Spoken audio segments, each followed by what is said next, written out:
OMG, Mother Lily Yu, mukhang may rumor na may nakuha ang Creamline na 3 players. Sino-sino kaya ito? Malakas ba ito? Ating pag-uusapan yan.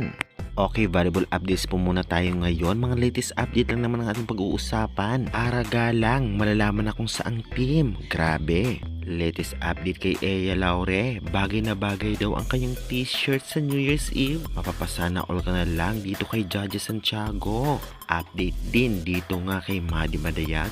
Dinawang at Ivy Lacsina nasa South Korea pa rin until now. MG at syempre pamilya niya. Happening sa New Year. Napakaraming gift na tanggap ni Alyssa Valdez kahit ang mga ini-endorse niya. Grabing blessings yan. Yan ang ating pag-uusapan this video. Kaya before that guys, please nakikiusap ako. Huwag niyong kalimutan mag-like, comment, subscribe, and pa-hit the notification bell for more valuable updates. Maraming salamat sa support niyo guys. Subscribe na.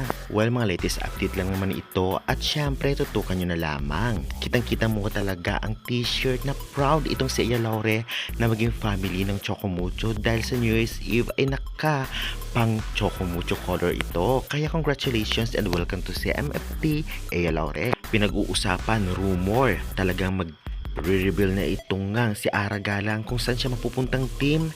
Tutukan nyo yan kasi mga ilang araw na lang ay talagang manggugulat na lang kayo kung saan siyang team. Hulaan nyo na lamang and i-comment nyo nga kung saan. Mapapasa na all ka na lamang sa latest post nga ng dalawa. Si Minowa nga at ito nga syempre si Judge Santiago ay talagang kissing scene New Year's. Grabe, congratulations. Latest update naman sa mga rookie. Kung wala dyan yung bet nyo ay talagang hanapin nyo na lang. Talagang syempre yan ang update sa kanila sa PVL dahil in-interview sila. Syempre, Happy New Year na lang. Ito naman ang Madi Madayag update na talagang syempre kahit papano ay talagang nagwa-warm up siya at nag-exercise. Good luck Madi lalo na sa next PVL. Syempre latest update naman kay MG o Michelle Gumabaw kasama ang family na nag-celebrate nga ng New Year's Eve. Syempre love na love niya ang kanyang family. Family bonding muna ngayon before ang pukusaan sa PVL. Kaya good luck MG. Ito naman ang update kay Dina Wong nasa South Korea pa rin dahil nga sa mga latest post niya sa kanyang Instagram ay mga places sa South Korea. Kaya ingat lamang dyan and enjoy habang wala pang PVL.